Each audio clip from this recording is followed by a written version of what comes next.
Good morning, everyone, and Morena, welcome to our last Operations and Monitoring meeting for this triennium.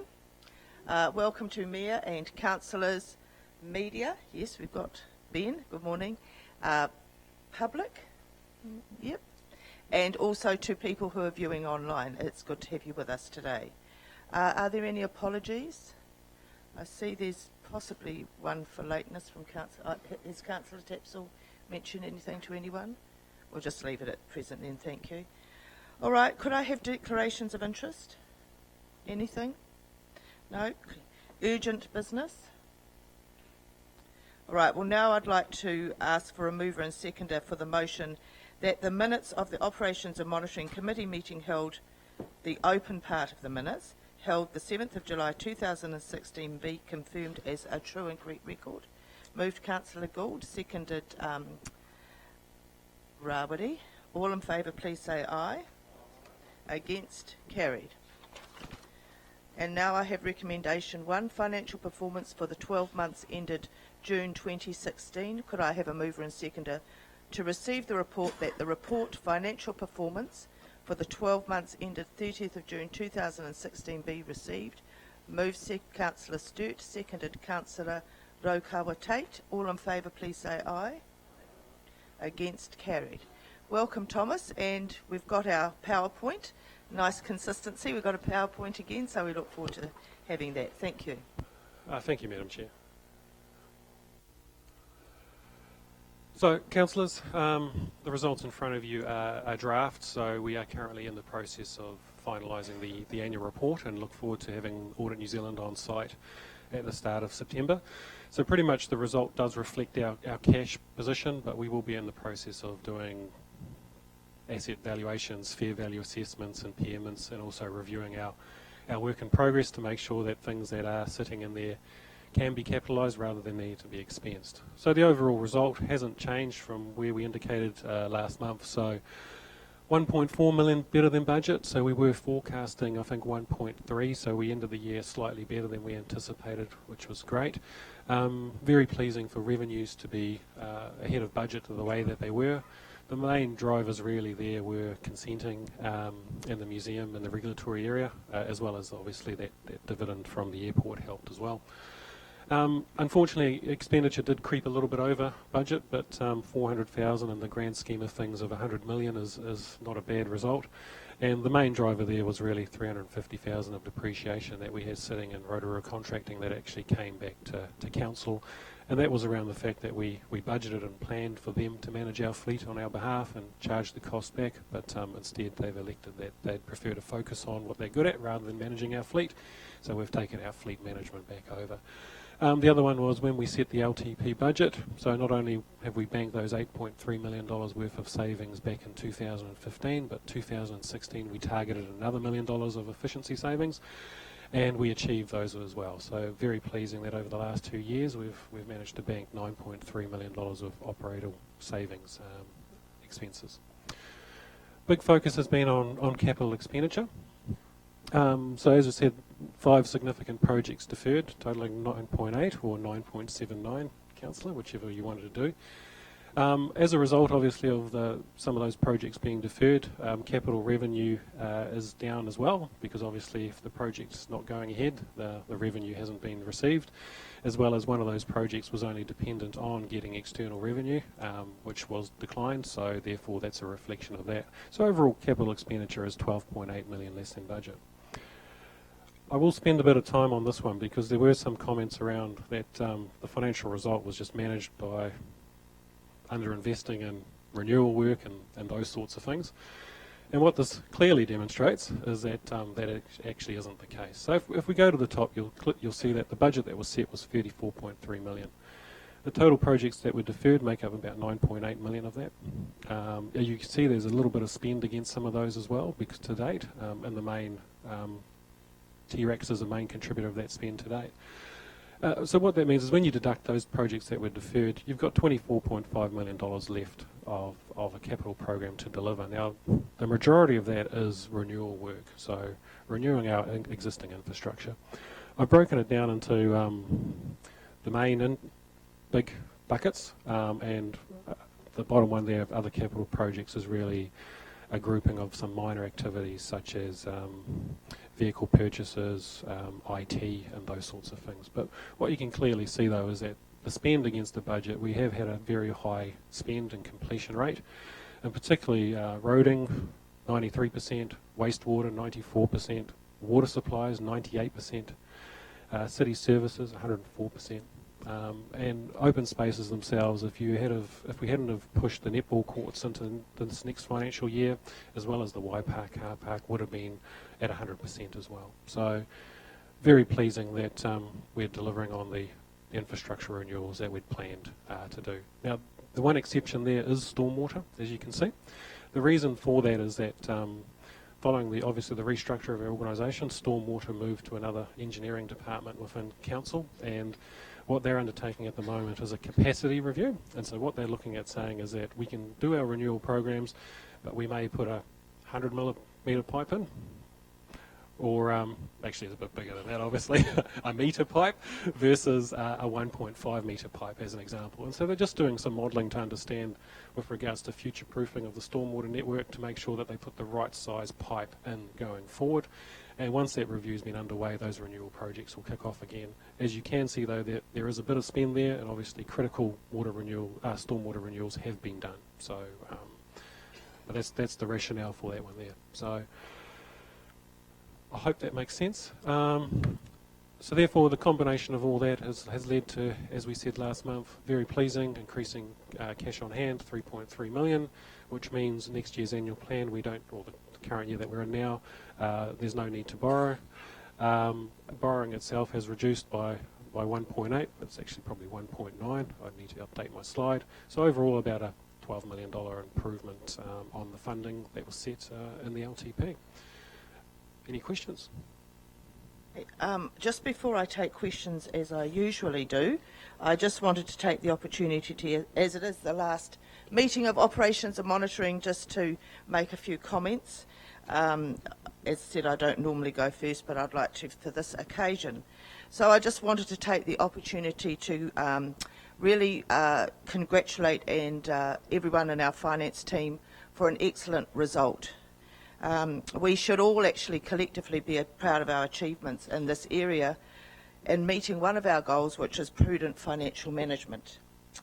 So this has come about from consistent financial reporting, and at the beginning of this term we came and we said we wanted consistent reports coming through, and that has happened, and I really want to congratulate the team for that, because previously we had quite a variation every single year in what we received and what we had to wade through.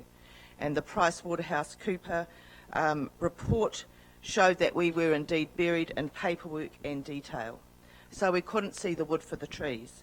So this financial framework and strategy, and on page 23 of the election report that highlights that, has actually helped us significantly. I would like to take a moment to say, when Jeff first came on board and I was asked to do an interview for Dave Foster and Thomas, couldn't decide between the two, and Jeff made the audacious commitment to employ both of them. And that was pretty unheard of. We had very few accountants, and now we have 6 or 7 accountants. And what that has done for me is actually increase the professional capability in that area of our council, and I just give that due respect. We can't see the back of house stuff. We were busy fighting over a road here.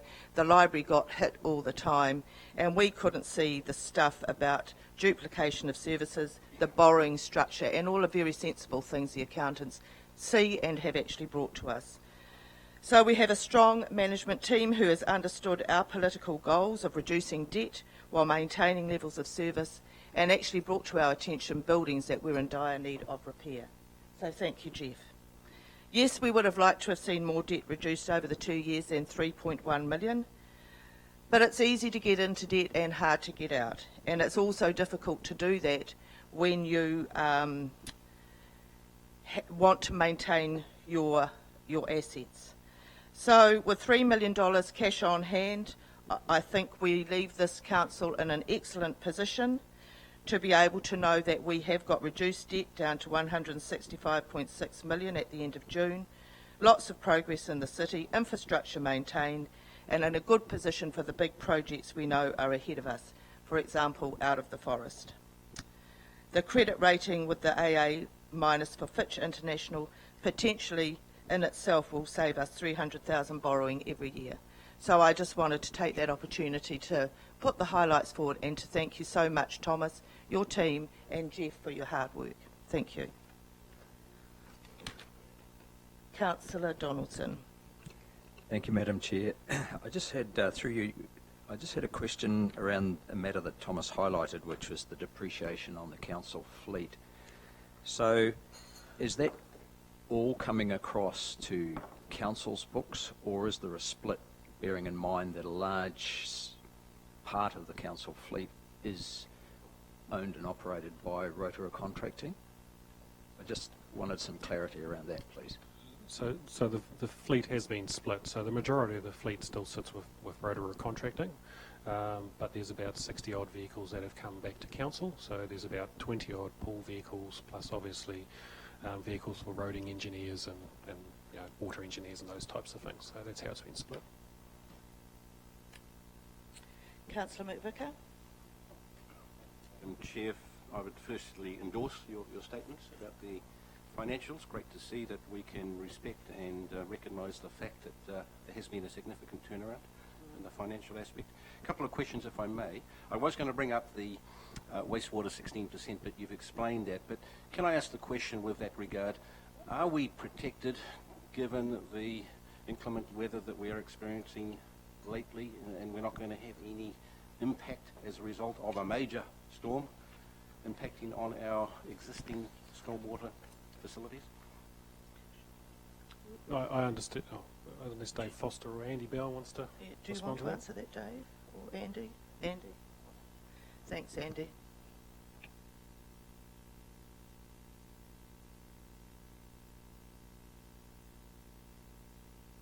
Thank you, Madam Chair. Yes, we are undertaking a capacity review at the moment. We've got a lot of modelling being done, hydraulic modelling being done of our catchments, and we're not prepared to go into a renewals program or whatever until we've got some of that work done, so we don't want to just spend money. However, that doesn't mean to say that we don't need to spend the money. As far as a storm and protection from a storm, we've got a good situation being at the top of a catchment, as we know. When storms hit us, they go away fairly quickly for us, which is fortunate for us. However, that's not to say that we don't get nuisance flooding, which we do get, and that's what we're trying to look into and see how we can resolve that. So as far as future storms hitting us and causing us problems, that's always the potential for that. We're not behind the eight ball as such. We're just being careful about what renewals we want to do. One other question, if I may. Bottom of page 12, you mentioned the fact this financial year capital works program and a goal of no new debt next financial year, or this current financial year. Is that realistic in view of the several significant capital projects we have, like Out of the Forest? It is achievable. So the annual plan is built around the fact that we're not planning on borrowing next year. The Out of the Forest obviously will impact this organisation's borrowing capacity, but that's in 2018, 19. So that's a couple of years out. So yes, yep. Bentley? Thank you, Madam Chair. Just a question for Thomas. The 1.4 that you're stating is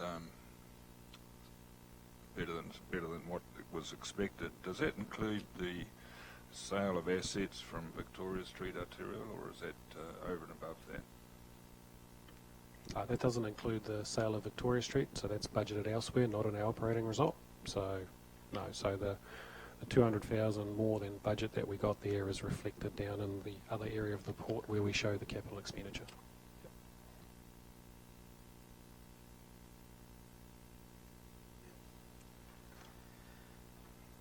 I noticed in your report on page 12 you're showing that the deficit is 165.6 million. You told us a couple of weeks ago it was 165.7.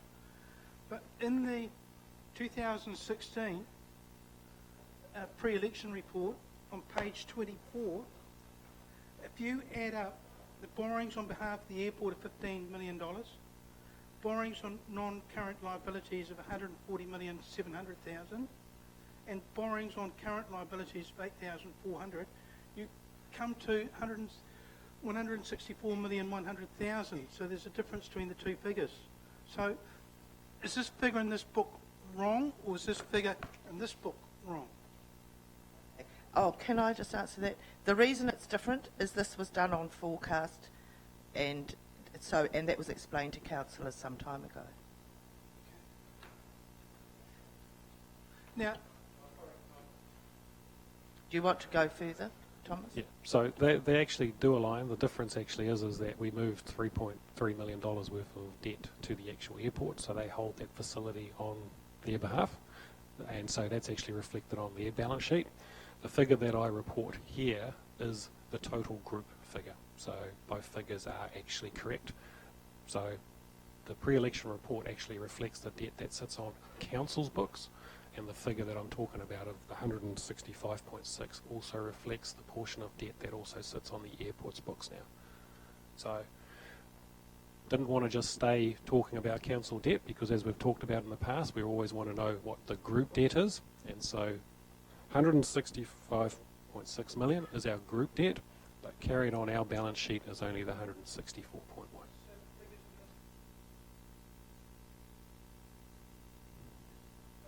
No, that's what actually sits on council's books. The council as the parent, not council the group. So it excludes the portion sitting with the airport.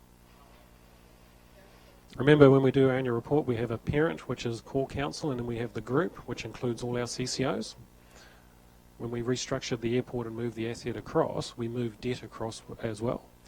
And of the $18.4 million worth of debt that went across to the airport, council borrowed $15 million on their behalf, so it still sits on our books. But $3.4 million of it was a cash advance facility, so an overdraft with the BNZ, and that sits on their books. So therefore, what sits on... I'll probably lose you guys because I'm talking accounting talk, but group debt is $165.6 million. Both reports are correct. Yeah. further questions, Madam Chairman. On page 13, you're showing that the operating surplus of the Rotorua Lakes Council for the period 12 months ending the 30th of June 2016 is $4,344,000. That was not made in your mention of any of your slides this morning. On page 14, capital expenditure on the top you show 9.8 million. With the 5 projects deferred, the totals come to 9.79, but the difference is actually $35,000, as the figure at the bottom of the page show 9.825. So would it be better to show the exact figures in the book to us as councillors all the time, or change things at things up and down? Look, I'll take this as a win that the financial result is looking so well that we're looking at the fact that I've rounded 9.79 to 9.8 million. So I'll accept that criticism. Thank you. They often do the rounding, Councillor Gould. Yeah. All right, Councillor Sturt. Yes, Your Deputy, I concur with the words that you mentioned before. On page 14, the activity report, what we spent and what we budgeted for, every one of those are core services. We are getting publicly criticised that we are not looking after our core services, or we need to get back to looking after core services. Well, quite clearly, it indicates there that we're well on track in looking after and maintaining and improving our core services. And Thomas, in answer to the questions he's had this morning, has quite clearly indicated that we are looking after our core services. And the engineer said, we've got a spend to come up. We will do that in due course. But Madam Chair, I just want to reiterate what you were saying, that 3 years ago, we all got together in December up at Skyline Skyrides, and we had 2 priorities. One was a cost-effective council, and to create a closer working relationship with Te Arawa. I admire the professionalism of you, Thomas, and your team, and the key element for me was not employing the accountants. It was under the leadership of Jeff Williams and engaging PricewaterhouseCoopers to tell us exactly what the situation was from an unbiased point of view, and we acted accordingly. And under the direction of this committee of council, I think you should all have a pat on the back for the work that Thomas has delivered us, because we put some huge demands on the team and they've delivered. The other aspect, Madam Chair, that I do want to comment is that the Audit and Risk Committee has been given teeth, and it's been given a status of significance within this council. Just as a watchdog, we've got independent people on there. Certainly the accountants have a lot of say in it, but there is that overarching look from an independent point of view in terms of what council is doing. And of course the backstop is the audit department itself, and whilst there have been some issues that have had to be worked through, certainly they've come back and said we need to, we've done very, very well. So I just want to congratulate them, but I do want to re-emphasise on page 14, every one of those is core services, and I would take, Madam Chair, that under city services, whilst it's 104%, that's the CBD revitalisation spend in there. Am I correct there, Thomas? Thank you. Okay. Thanks very much. Madam Chair, I was going to actually take advantage of Andy being in the chair. It was a question on the stormwater, if I may, while he's here. Are we doing an analysis of our solid surfaces to look at potential for putting in other swales and green space to cater for flooding potential? Because I know that's part of the inner city plan itself, but I was thinking more out in suburban areas, because certainly globally that is what is happening, and I wondered, was that part of that capacity review? Yes, it is, through you, Madam Chair, it is, and we've initiated a gentleman that's been around for a while, actually, looking at low impact design for stormwater. He's coming down to Rotorua, and we're going to get him to talk to us about his views of the world in low impact design, and build that into our ongoing stormwater program. I look forward to seeing some of those designs, because the added benefit, the unexpected benefit, is beautification of areas, because you get more green space, you get more plants and more bird life. So that's got to be a win for the community on two levels. I might add as well, through you, Madam Chair, that we're also talking to developers about the same sorts of issues as well.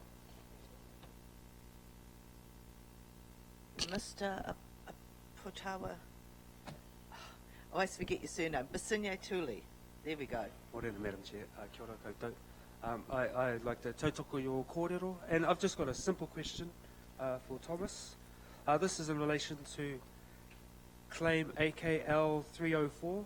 Just the question is, where did the amount of $610,155 come from?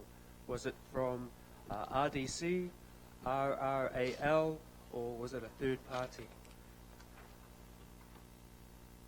This is in relation to the airport payment and the Chapman trip legal proceedings.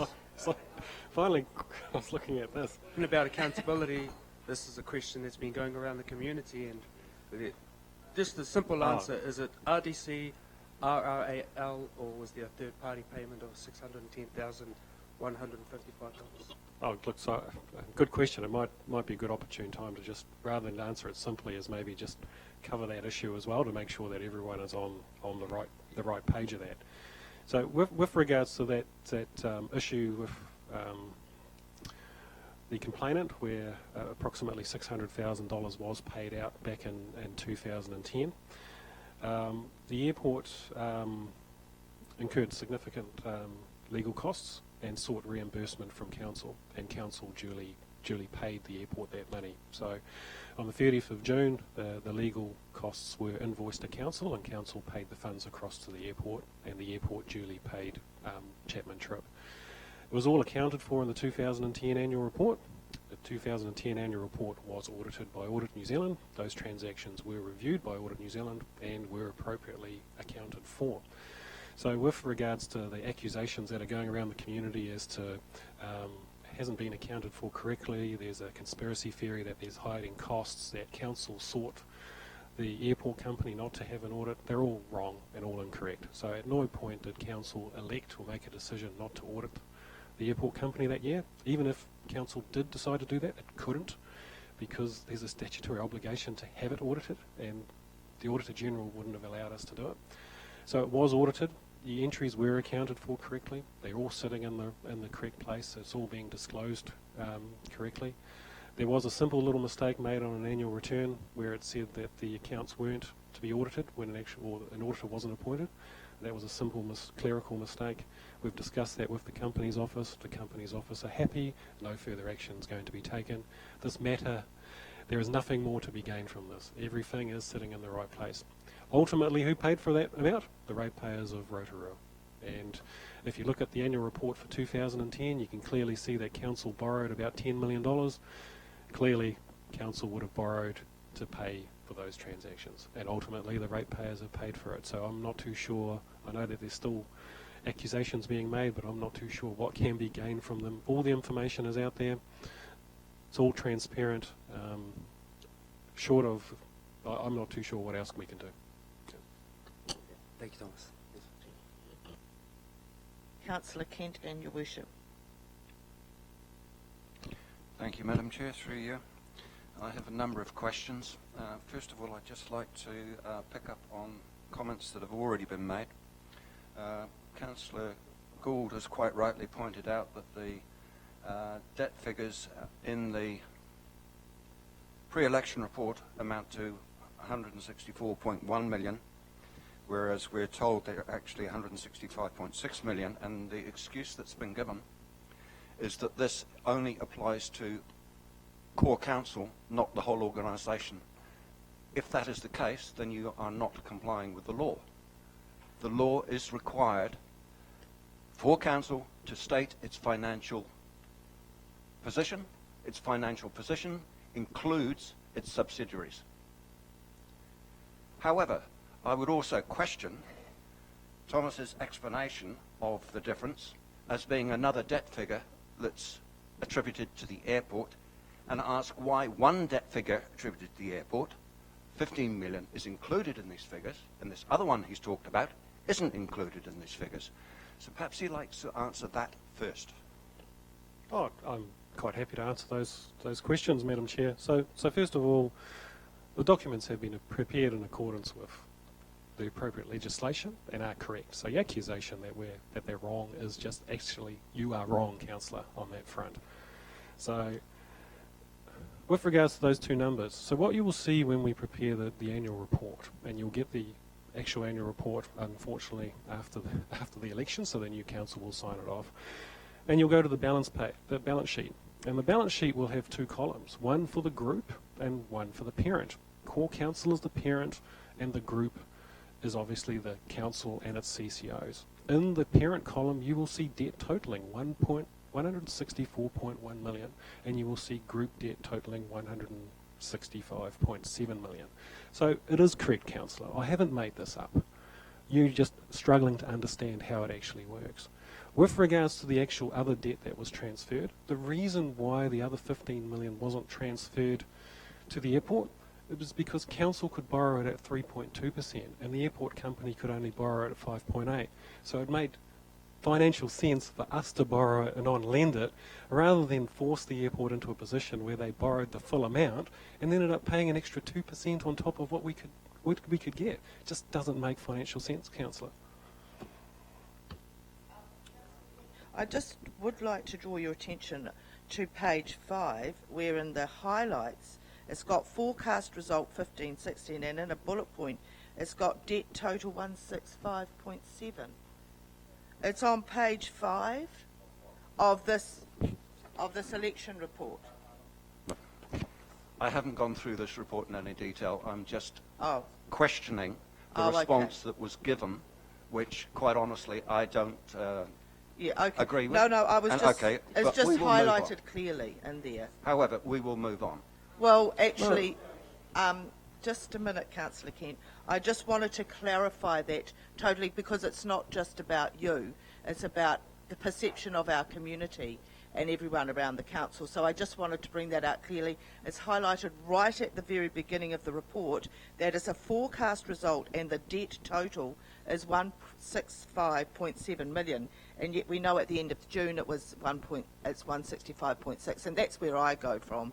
So I just, there's a little bit of So we're change. supposed to read the fine print that says 167.5 and the main but statement of that- financial position omits it? No, That's no, rubbish. this isn't the fine print. This is a highlight. So just wanted to let that know for everyone in watching. Thank you. Right, yes, Your Worship.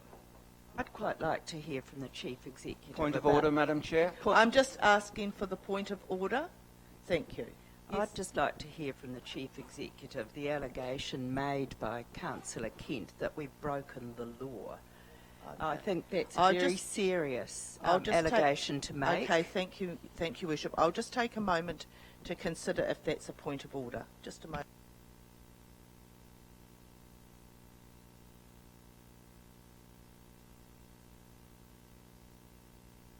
Not really a point of order, but I take your point. I'll let you ask the question afterwards, after Councillor Kent's finished. All right.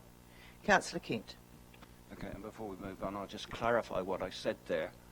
If the statement made was that this was only for core council, not for the whole council, then you are breaking the law, was my statement. However, I will move on to my next questions.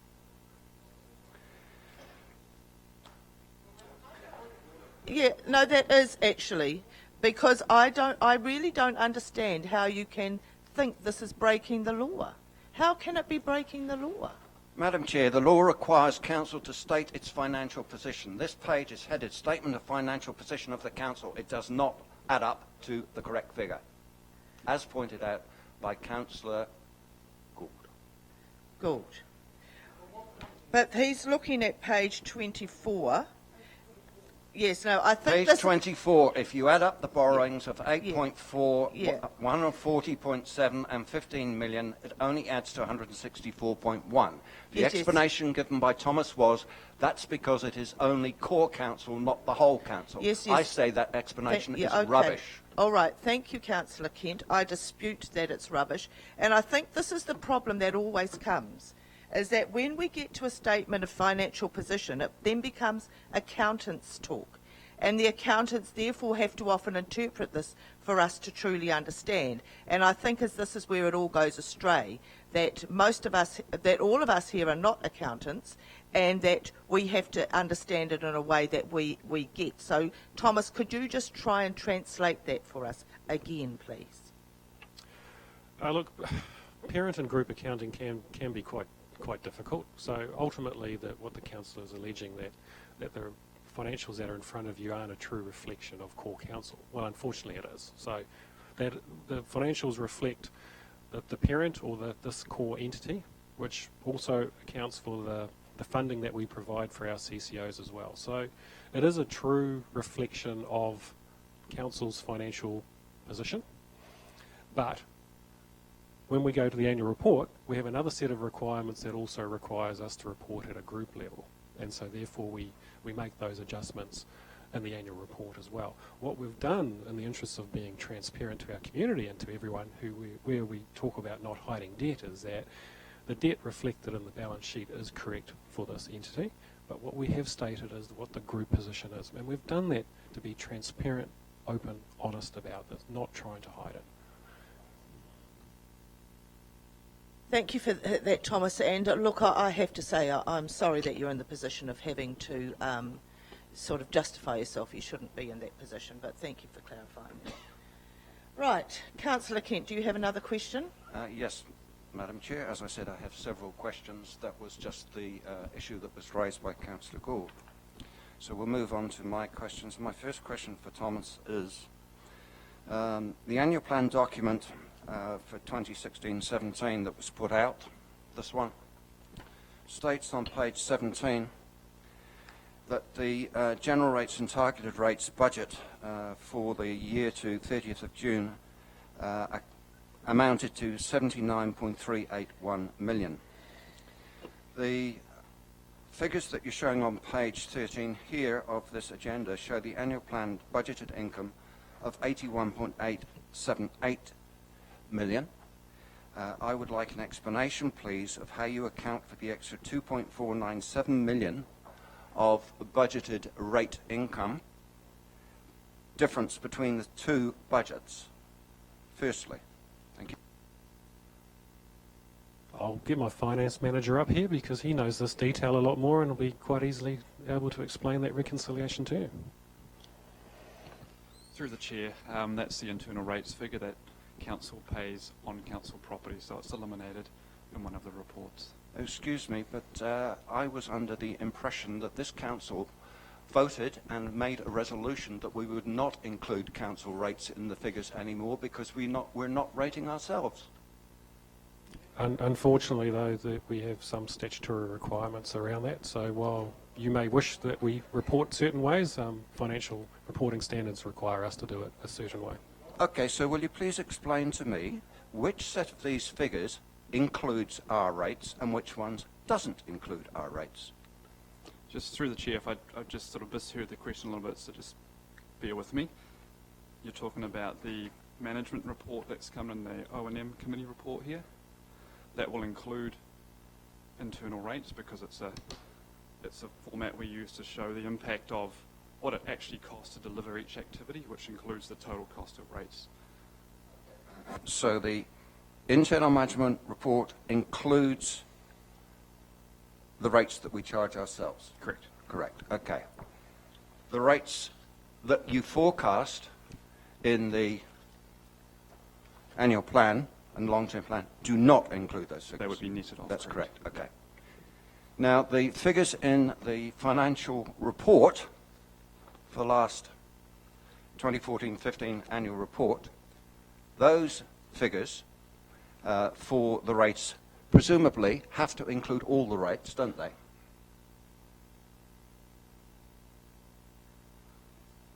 Through the chair, they would be netted off, I believe. I'm sure they'd be netted off. That would be consistent with how we've reported the annual plan. But hang on, consistent with what? I mean, we have one set of figures here that includes rates that we charge Councillor, ourselves. We've got another set of figures here that doesn't. The annual report is consistent with the annual plan. So if the annual plan nets them off, the annual report also nets them off.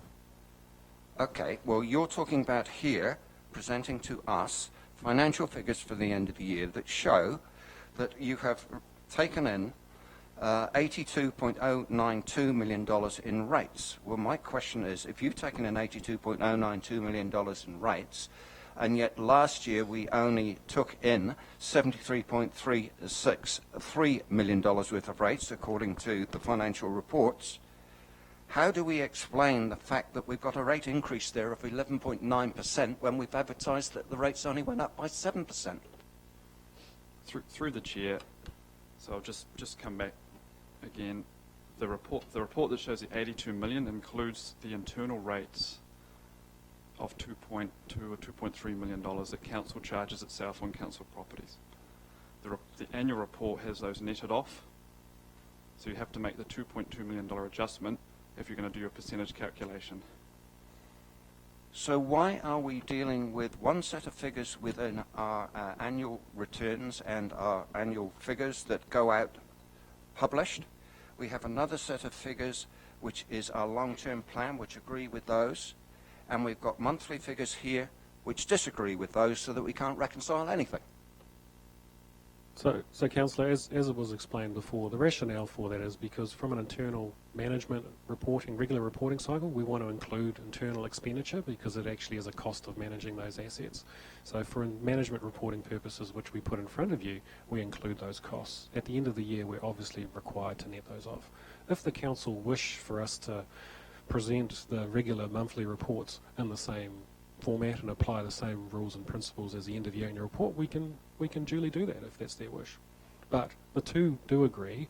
They are reconciled every month, and clearly the difference is those internal rates, which are reported in one case and not in the other. Okay, well, if that's the case with the rates, let's move on to my next question, which is the fees and charges. The fees and charges shown in the report here, the annual plan, showed for the 30th of June 2016, 19.997 million. Yet the fees and charges budget you show here is 22.773 million.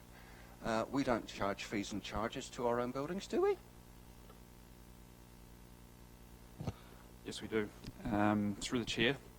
So if the landfill will charge the waste collection operation a charge to dispose of that product in the landfill. There are internal trade waste charges that happen between the units. So that there are internal rental of buildings. So there are internal revenues charged and internal costs. Okay, so that accounts for the 2.776 million of extra fees and charges. Correct. It does. Okay, my next question, moving on from that then, is you raised the issue earlier of this $564,000 that we're ahead of budget, which came about because of this dividend from the airport. And I'm still struggling to get my head around the fact how a dividend can be paid by a company that's not making a profit. And not only that, if a dividend is paid between two related organisations, Company A and Company B, assuming that the income is received in Company A, then the expense must be in Company B. So how can we have a difference of $500,000 increase in operating revenue in our group figures? So, 2015 we incurred the cost on behalf of the airport with regards to the exiting of the New Zealand Trans-Tasman flights. It was the following year that the airport paid a dividend to offset it, and it was just purely down to timing. So you won't see the two in the same year. With regards to your allegation that the airport makes a loss, I just encourage you to go look at the annual reports for the airports over the last few years, and I'm pretty sure they are generating a profit. They have retained earnings, and we're in a position to pay a dividend. So. Well, they weren't in a position Right, to pay half a Councillor million. Kent, just I have been very good in allowing you a number of questions so far. Could you? Just a minute, Councillor Kent. Let me finish. I want to know, because I have other members waiting to speak. How many more questions have you got?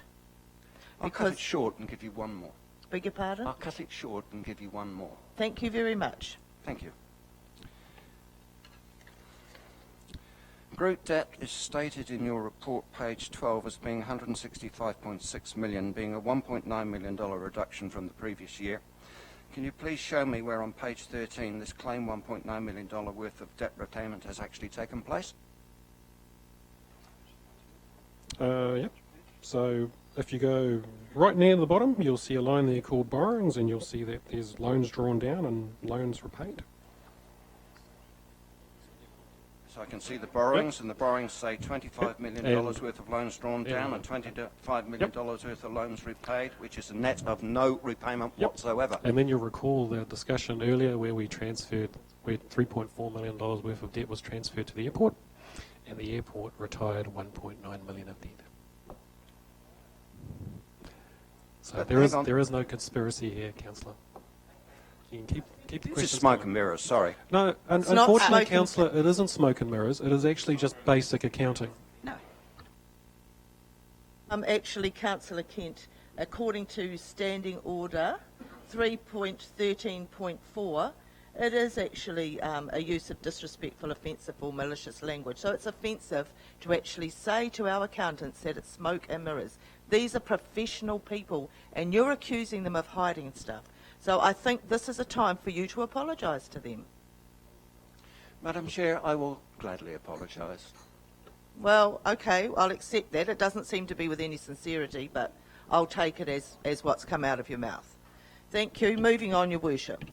Yes, I've got two simple questions, and I'm not an accountant, and I don't ever profess to, as a politician, to replace 6 professional accountants of this council that are giving us a very good year-end position. I want to ask the question, Thomas, are we meeting the legal requirements in reporting in our annual report and in the election pre-report? We most certainly are, Your Worship. Thank you. And the other question is probably more to the Chief Executive, and it's a bit futures rather than the past focused. And we're looking at the triennial, at some futures work. Is there any benefits in us working in the wider region on water issues as a council? Is that something that you'll be indicating to us in the future about where we may go? So through the chair, so just a couple of comments first. I think over the last 3 years, and what's been highlighted here is that when we entered into 13-14, we had a number of challenges, and you set some expectations that we would deliver on, and that's exactly what has been delivered. The next period of time, we are again going to be faced with a range of challenges that will require us to provide cost-effective services, and that will mean that we're going to have to look at a range of alternative options as to how we can continue to do things efficiently, but potentially at a lower cost. Now, one of those items will be certainly looking to say, what can we do in partnership, not only with perhaps the private sector in our own area, but potentially with other councils that surround us, or our local partners. And so certainly those are questions that we will be asking. But we'll be doing this in an exploratory way, and certainly the council at the end of the day will be the body that makes determinations as to what is the right direction. Thank you for that response, because that was certainly an issue at the local government conference about where we're going in the future as councils, and the fact that any major decision has to come back to full council to include the community in that decision making.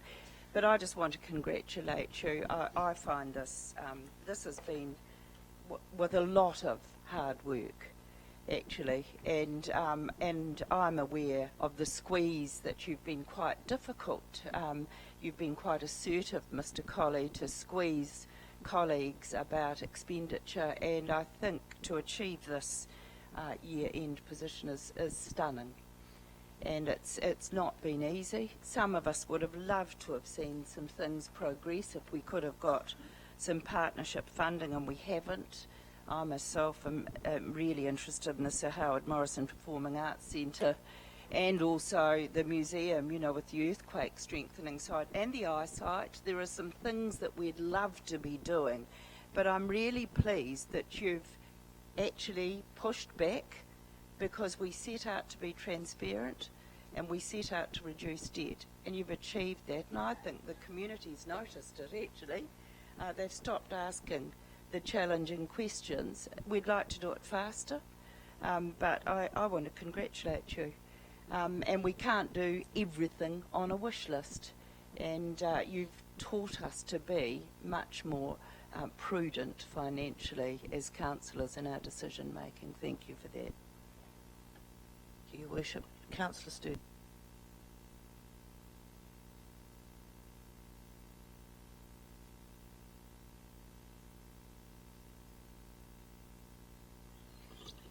In terms of the roading,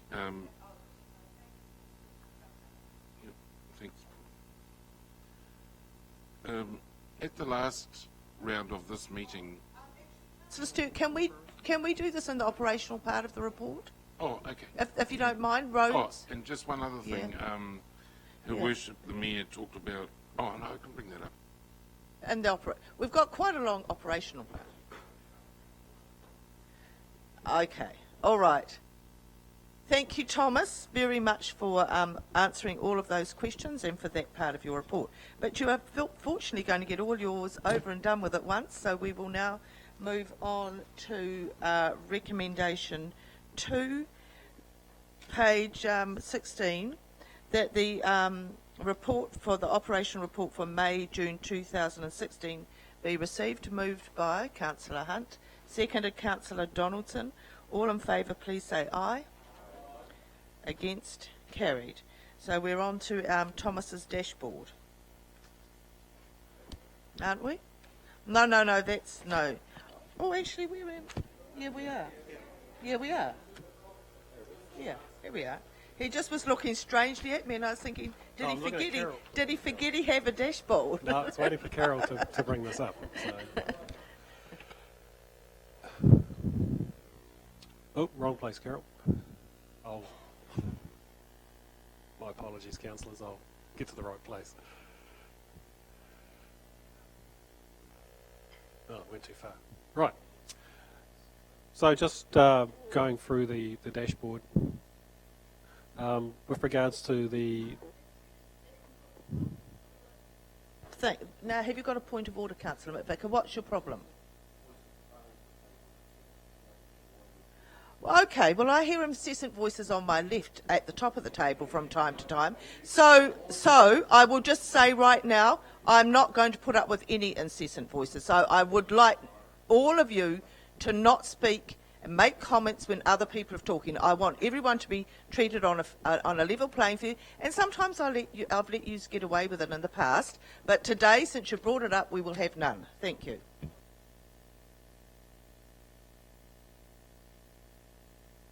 We seem to have this happening when you go first.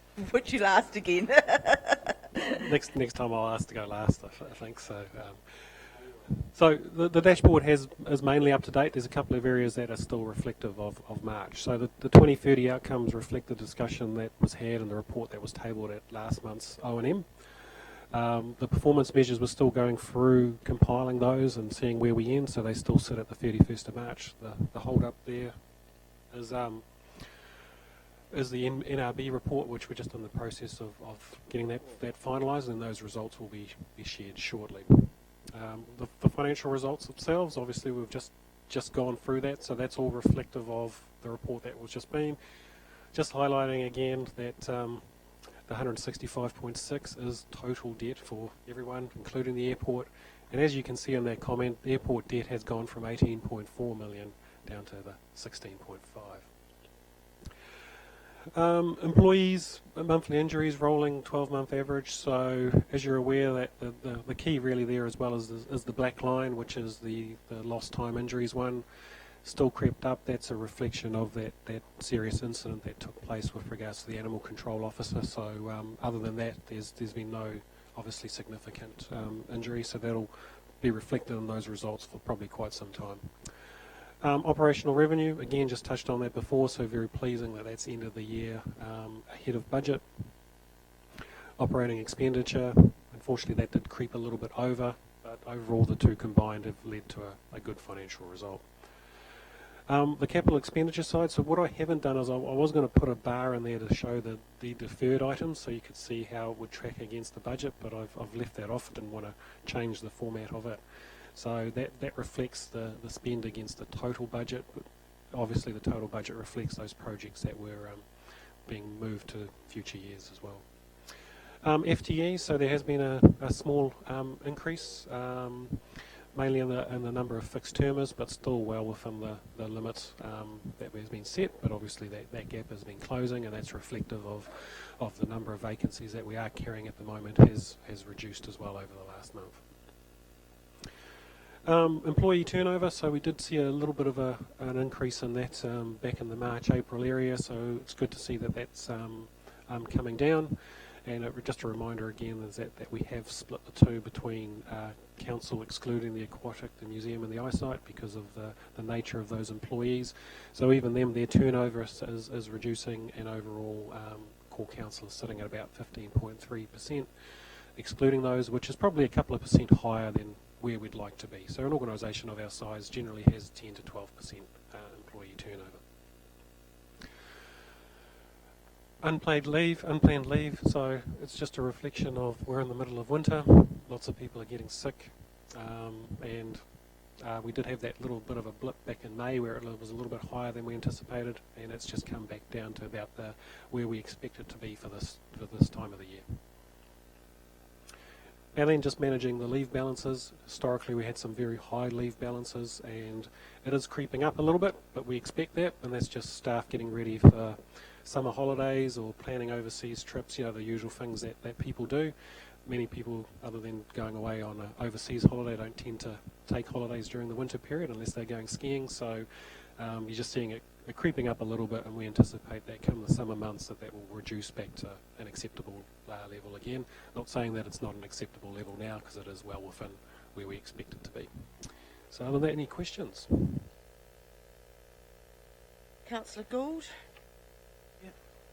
Thomas, with your time series of employees, FTEs, has your fixed term contracts, number of employees on fixed term contracts increased for a particular reason, or is it just this time of year, or what's the reason?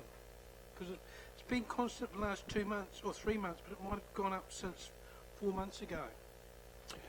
Yeah, look, there's a whole range of reasons. I mean, I'm guilty of 2 of them myself. I've got a staff member that's gone in for an operation, so I've taken on a fixed termer to cover. So there's those sorts of scenarios across the board throughout the organisation, where you're either backfilling a staff member that's having to take extended leave, or there's a vacancy and you haven't been able to fill it with a permanent, so you've put a fixed termer in, or there might be a specific project that you want to achieve as well, and you just grab someone for a 2 to 3 month period to undertake. So there's a whole raft of reasons across the organisation as to why that has increased, and I don't have the full details on hand, sorry.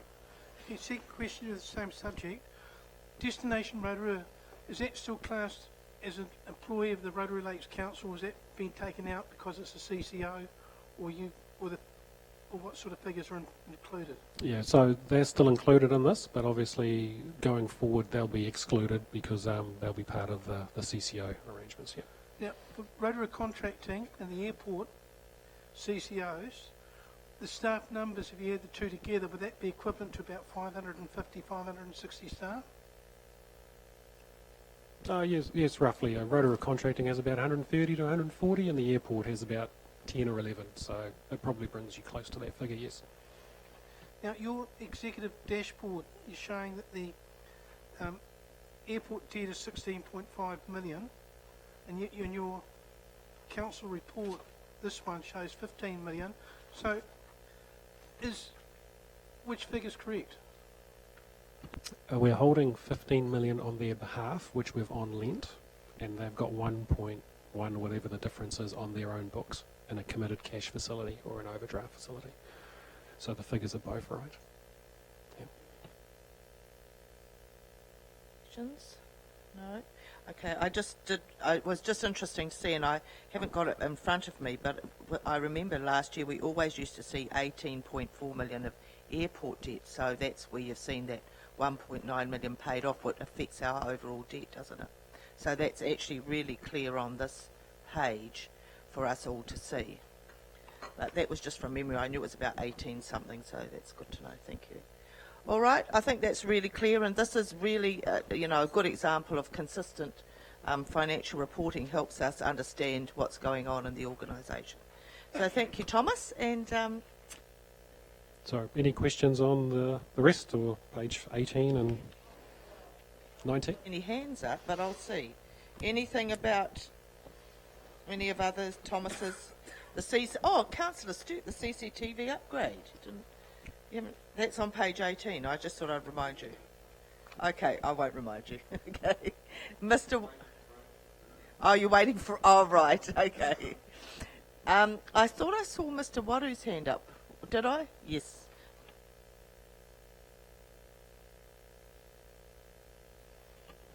Morena tata.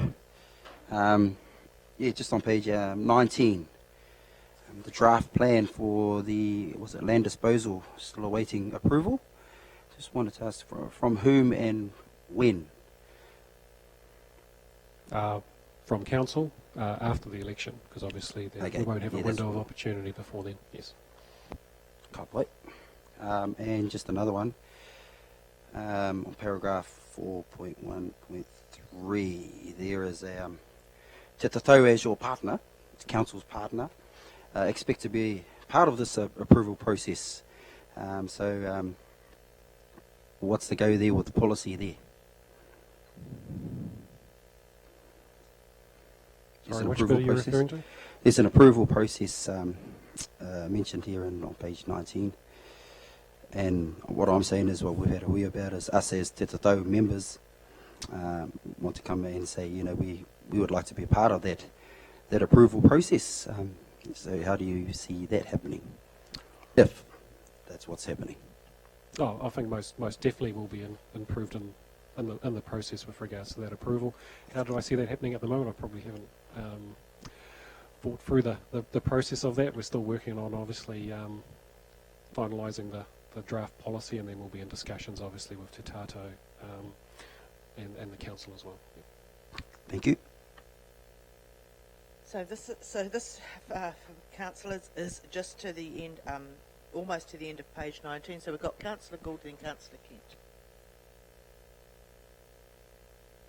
Madam Chair, page 19, payroll module. With the case of the IRD, the module price going up dramatically on the computer program, are you being very, very careful with the council one? Because we can't afford huge increases like the IRD are facing at the present time. It keeps me up at night, councillor. I'm if anything that can go wrong is generally IT is one of those ones where you set a budget, and if you don't manage it well, they could blow out to exponential costs. So it's something that I probably lose sleep over quite a bit, but we have a good team that is managing that process, and I'm quite comfortable with how it's going and where we're ending up. So. Two further questions on the same page.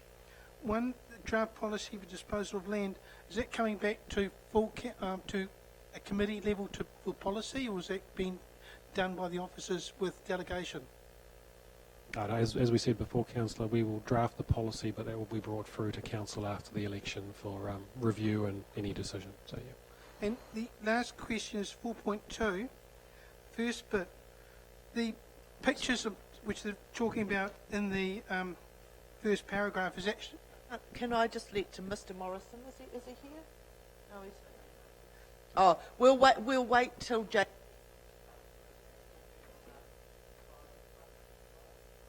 Fine, thank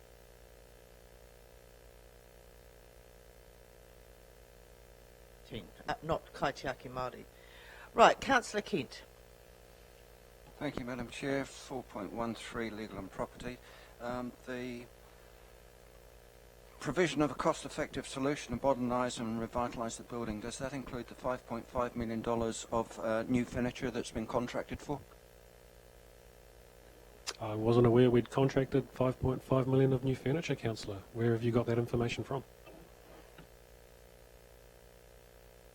I'd love to see what 5.5 million of furniture looks like. We definitely don't have anything close to that. I will give you a copy of the budget that was approved. So that the budget was approved was not for furniture, councillor. That was for the full refurbishment of this building, including some for furniture. This was furniture. Well. So we'll just let so you table no, that at that's some fine. point. I can answer that, your chair. So we did go out for tender several months ago with regards to getting a preferred supplier for furniture as part of the refit, and that was awarded. I think it went through the tenders panel, Mike, to Office First one of them, and the total cost of that was about 500,000. So nowhere close to the 5.5 million that's being accusation. The 5.5. And obviously the balance of the budget that was set, and that is for the actual refurbishment of the building with regards to flooring and ceilings and walls and the usual things you do. Yeah, so it was all bundled up in the whole project. That sort of makes much more sense. I was trying to imagine $5.5 million worth of furniture. Sorry, Madam Chair, let me correct that figure. $500,000, $1,000 for every employee. Oh, okay. Right. Well, if I may, Madam Chair, it's very easy to correct yourself after I've corrected you. So.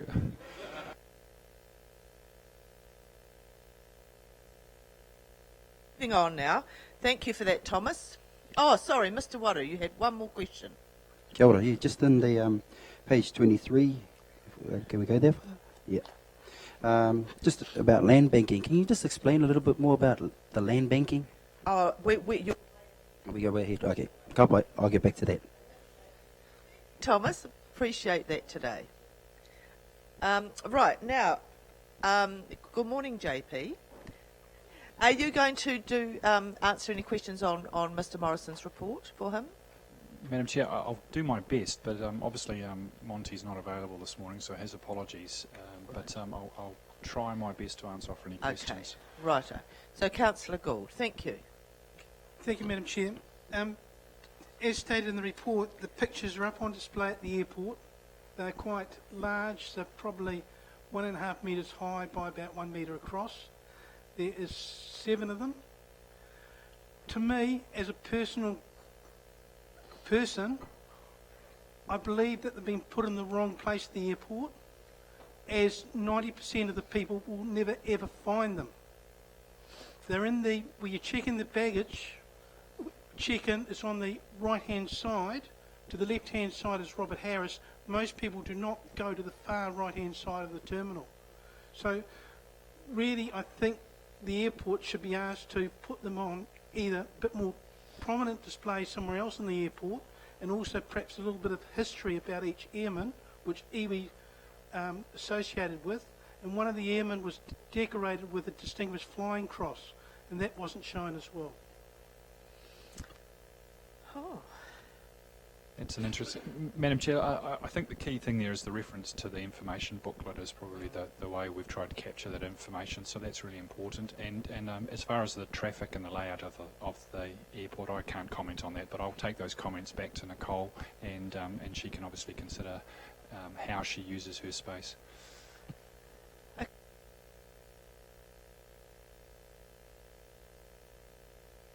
Yes, thank you, Madam Chair. I just wanted to ask, did any of our staff attend the Te Mauri or Te Wai conference in Rotorua that was held recently? Because water, and the Mayor has spoken about water on a number of occasions, and it'll be an important issue in the future, and it's quite a sensitive issue as well at present. And I just wondered if any of our staff actually went to that conference, because I would have thought it would have been a wonderful opportunity for them to get a sense of certainly how iwi are feeling about the water and its future use. Madam Chair, sorry, I don't have an answer on that, and unfortunately with Dave departing, unless any of Andy's team attended. Thank you. Yeah, so I don't believe so. Thank you. I hope the opportunity wasn't lost. And I just want to also just comment on the little booklet that we recently received. It was compiled by Mauri Warakingi, and I would like that to be noted, Madam Chair, and what a helpful little booklet it is. That's not just for staff, that's for anybody, and had some wonderful information there, so thank you for that. Councillor Donaldson. Thank you, Madam Chair. Look, I just wanted to respond to the issue of the placement of the portraits at the airport. My understanding, and I can stand to be corrected, is that Mr. Neri Aha Perika of Ngāti Uanuku Kōpako was consulted and involved in the decision making around the size of those portraits, the background to the individuals who are portrayed there, and also the placements of the portraits. And I have to say that joining the throngs who were delayed twice by a departure to a conference, and those of us who were unfortunately bussed off to Auckland to try and get to the same conference, there were a huge number of people that got to see them and remarked very favourably on them. So I'd congratulate all concerned in that initiative. Mr. Waru? Yes, kia ora, Madam Chair. Kia ora, JP. Just wondering about the civil emergency toolkit for marae. How are we, how are the council looking at rolling that out, and which marae have been selected as this? Pass on to Stavros by the looks of it. Because it's a pretty big kaupapa.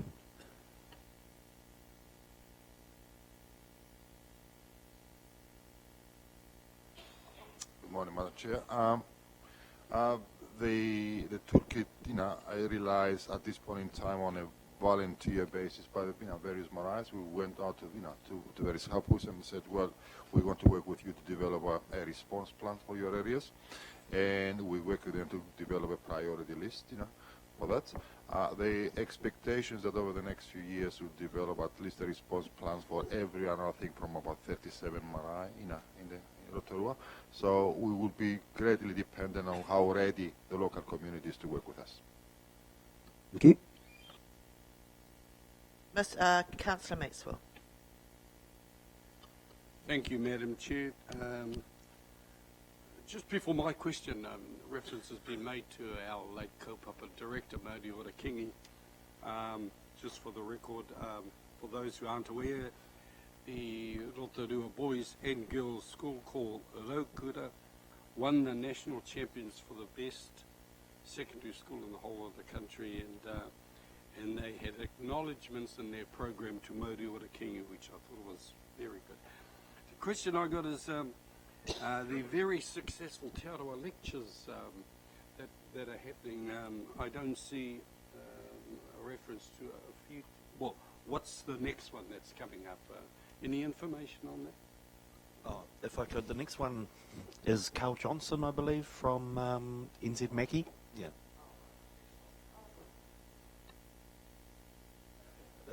It's sort of in mid-August. There is an email out, but we'll check that out for you. Very much, JP, for trying to answer. Did you answer any questions? A few. I think they were answered for you, but thanks, JP. So welcome to your part of the Strategy and Partnerships Group. So just to remind everyone, this takes us up to page 25. And I won't ask you to go through page by page, but would you like to highlight any aspects of your report? Thank you. Thank you, Madam Chair. Probably the first one is on page 20. This is the reference under recruitment. The first round of interviews have been held for the CCO Chief Executive. So that was held on the Tuesday, the 2nd of August, and that moves into a second round in late August. So that's the process that we're moving through in the CCO CE recruitment process. There's also been the reference about the project management around the HRIS and the payroll system.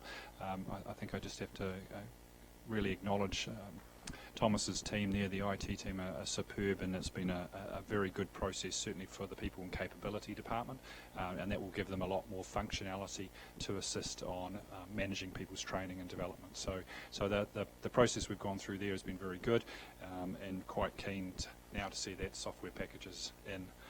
The other one, Councillor, is, Madam Chair, is just on the bottom of page 22. Obviously, we're just referencing the various engagements that are underway, but just draw your attention to a couple of meetings we've had with the East Side Residents Action Group. So after a meeting out at Lynmore School, we've had a couple of follow-up meetings specifically looking and discussing with their subcommittees around things like their views of the sound measurement. So we've passed on some information about the sound monitoring that was undertaken, but also explained the district plan and existing use rights, which they were unclear about. So we've had two very constructive meetings with that group. JP, that's really good to know that that's progressed. So, any questions then on JP's report? Right, Councillor Gould, then Kent, and then Rokawa Tate. Thank you, Madam Chair. Page 22, East Side Residents Action Group. Their main complaint is that they want to be notified in the future of any operator, especially heavy industrial operators setting up in that particular area. You know, they want a process of where they can make submissions or be heard about different cases like that.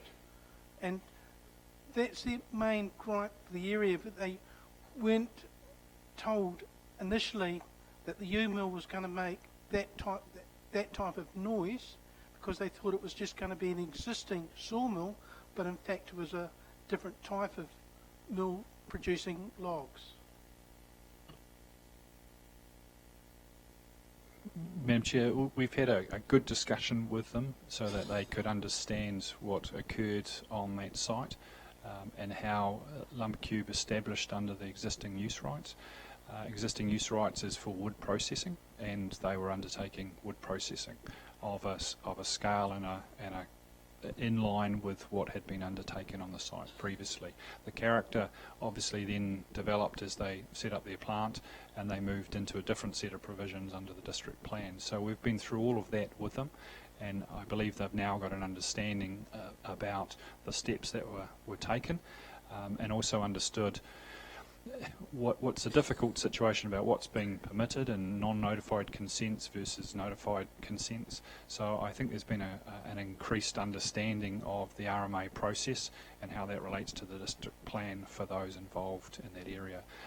Certainly, we had an ongoing conversation about an understanding around even the appeals process and how they weren't aware of the changes that were undertaken during the appeals stage. So we made sure that we had our Tompkin Waite lawyers involved who had been through all of the appeal process with us so that we could explain to that subgroup all the details of both the district plan process and obviously the existing use rights for the establishment on that Tachikawa site. So I believe they have got a fairly good understanding now of how the process works and what council's responsibilities were in relation to existing use rights and notified consents.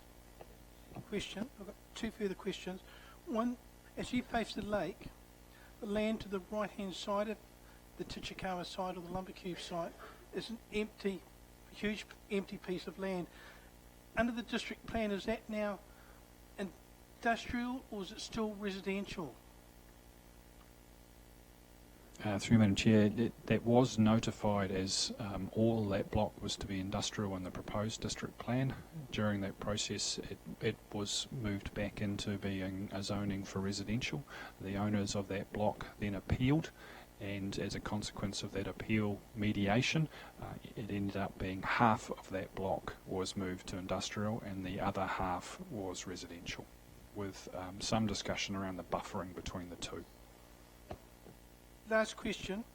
The piece of land opposite that, you've got some houses on the right, near closest to the school, and you've got an open paddock to the left-hand side, which has got a couple of horses in.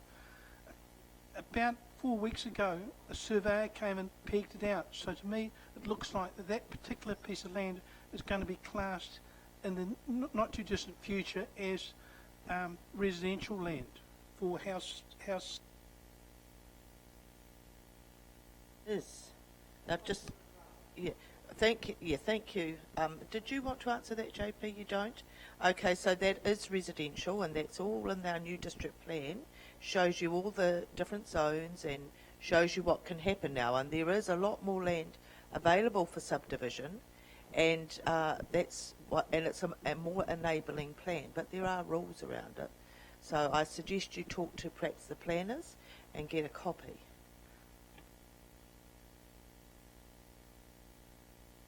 Moving on, Councillor Kent. Thank you, Madam Chair. Page 24. I note an app's being developed to link the parking sensors to be able to show drivers parking availability. Firstly, I would be interested to know the cost of this app development from the council's point of view. And secondly, I question the wisdom of actually developing an app for drivers who are not allowed to use their mobile phones while driving.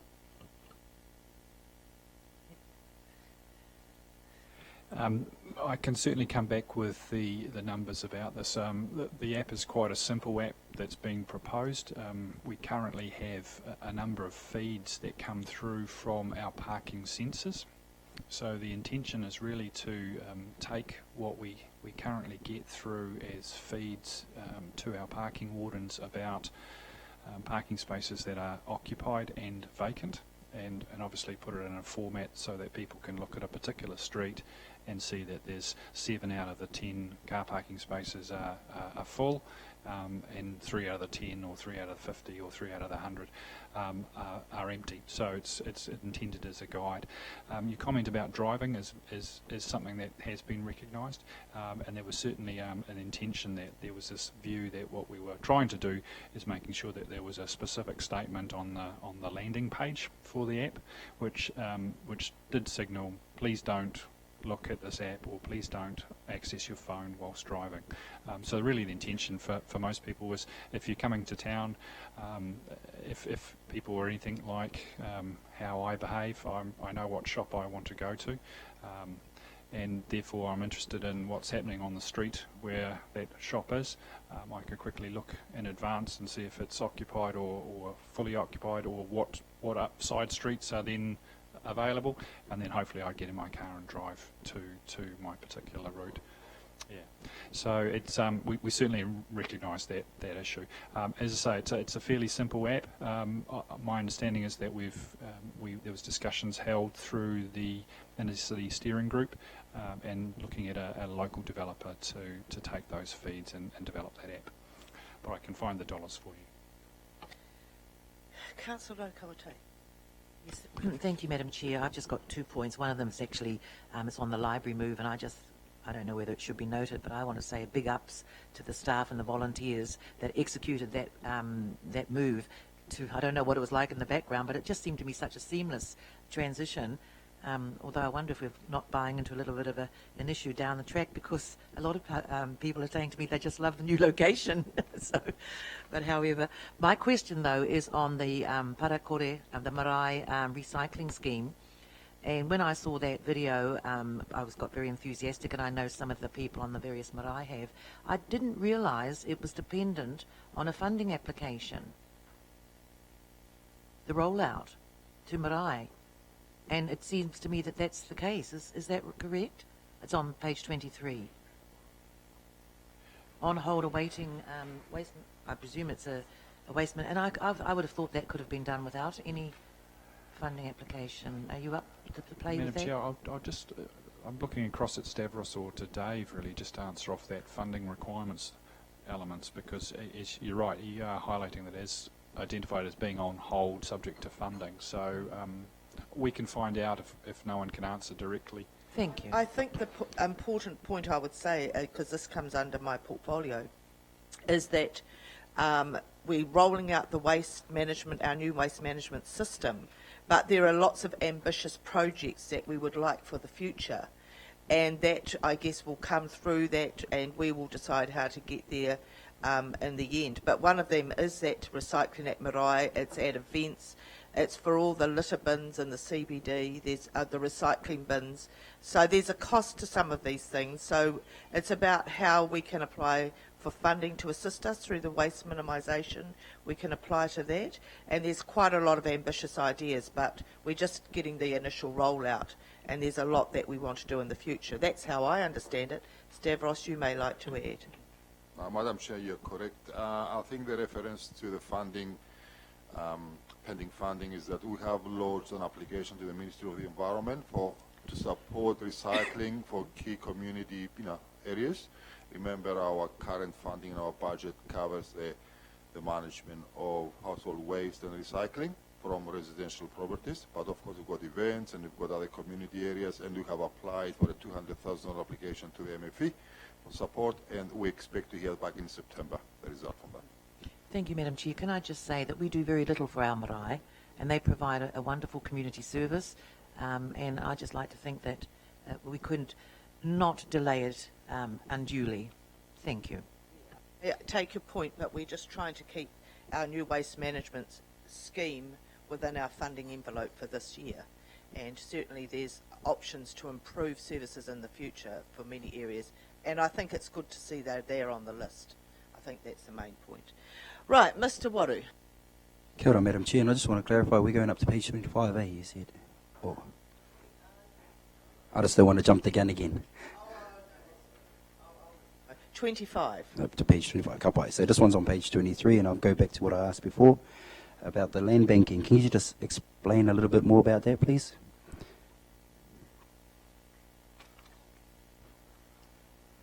Through Madam Chair, I'm just trying to, is that land banking referred to on... Yeah, it says land banking, which is not addressed as part of 23. Oh, okay.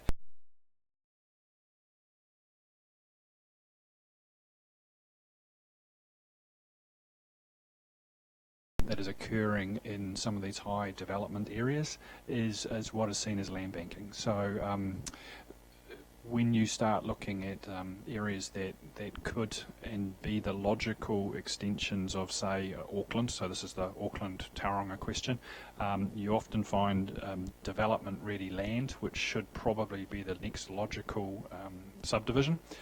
But in effect, the owners have sit on them and continue to sit on them. So that's the land banking. So it's private land banking. I suppose what was being raised in that documentation was almost an ability through these changes to compel development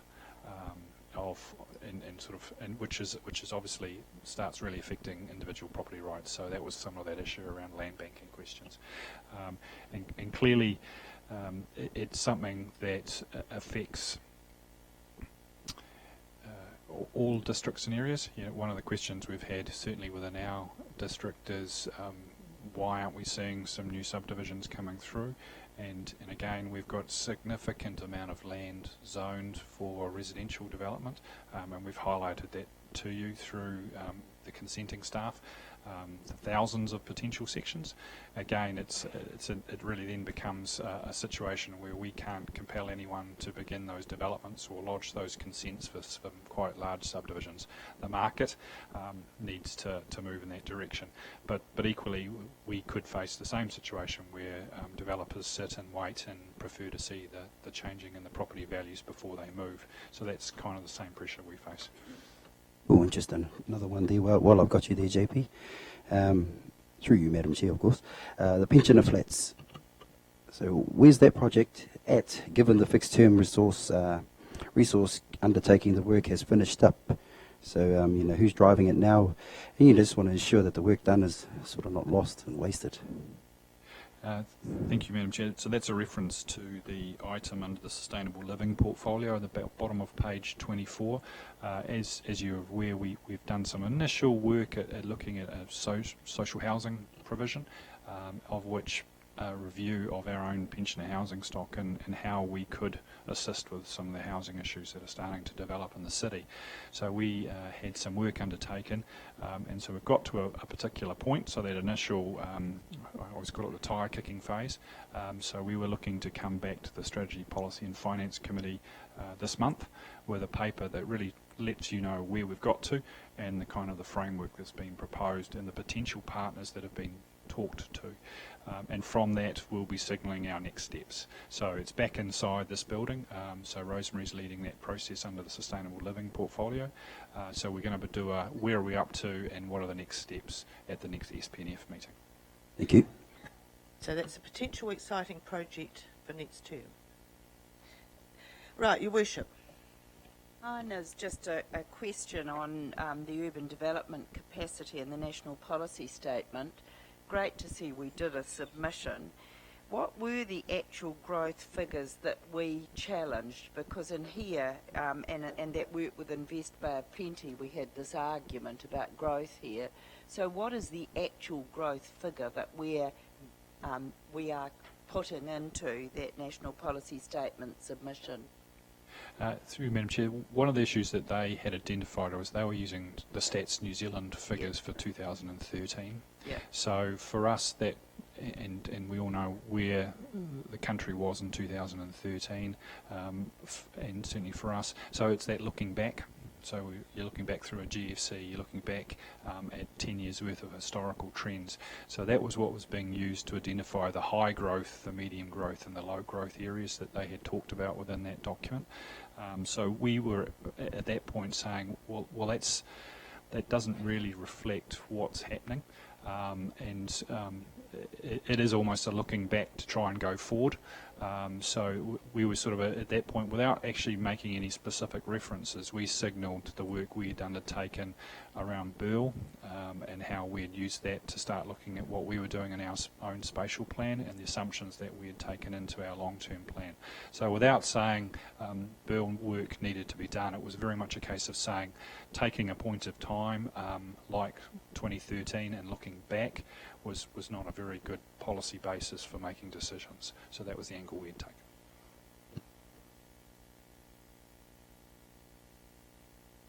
My question is with regards to the National Policy Statement as raised by Her Worship. In that paragraph there, it says that we made a submission on the draft plan, and in that submission we stated land banking was an issue.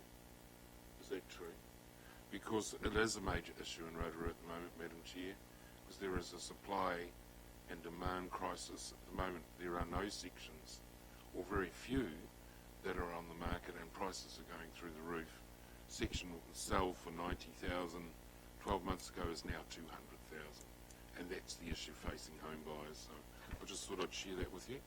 But on page 21, on the 23rd of July, before I went overseas, I sent the CEO and Jodie Lawson a considerably long email regarding cyways, and I was called to meeting the residents who aren't opposed to cycleways by any stretch of the imagination. And in this report it states, gain support for cycleway concepts and gain support of neighbourhoods as projects are rolled out. Well, I think it would be good management and actually being polite to us if we were advised of what projects are being rolled out and where, because I went in there absolutely cold. There was 100 people there.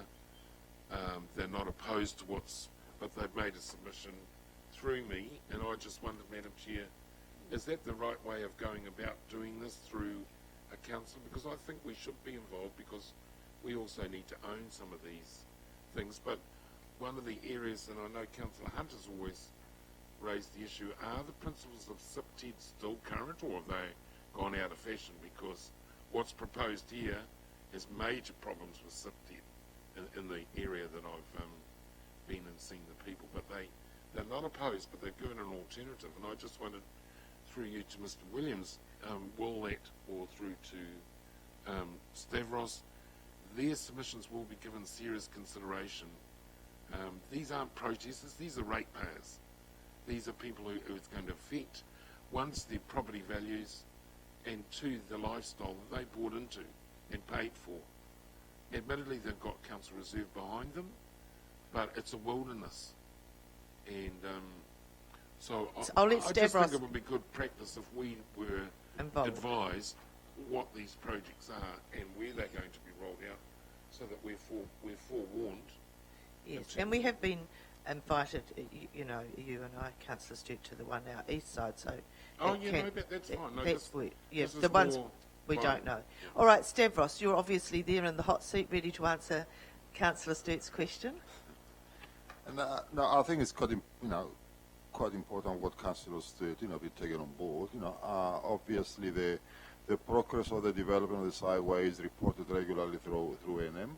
I think the incident or the situation that Councillor Stewart is reporting is that it's a valid point where we go to the community and said, look, there are proposals to develop, further develop the cycleway. There are options, and what do you think about option A, option B, or option C? You have not actually sort of settled in a particular option. That's why seeking feedback from the community. Sometimes you've got a bit of a tension between what the wider community, especially the Rotorua Cycling Action group, recommend versus the locally affected people. And I think we're doing our best to make sure we reconcile the views and opinions of all parties. And from time to time, we're going to have this kind of tension. But I think personally, from my experience, it's very, very important not to alienate the locally affected people in these projects, because it becomes a bit of a constraint in developing a network. But our approach would be, there are options. What do you think? We'll sit back and discuss it. And if there is significant opposition to a particular option, we find option A or option B to follow from there. But the progress of the sideway program should be reported through the O&M on a regular basis, so you know what's going on.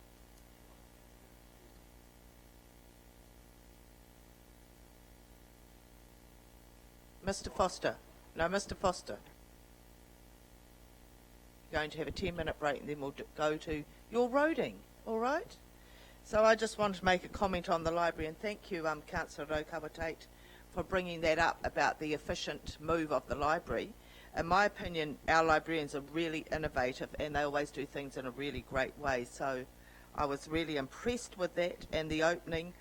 And your concern I've heard voiced by a few others, actually, that we might get too comfortable there and not go back to the old one.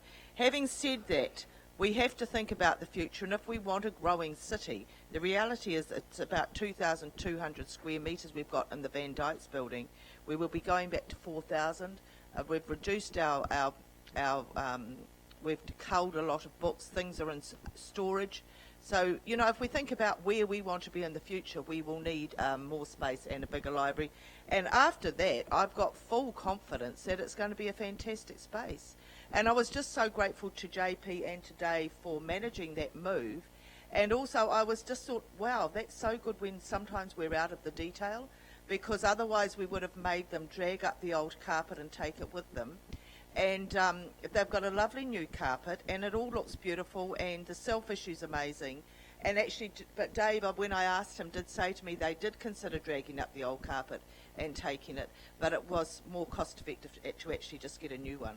So I think it's been a great success, and thank you very much for that. I think it's been excellent, and I look forward to the new Child Library Health Hub in the near future.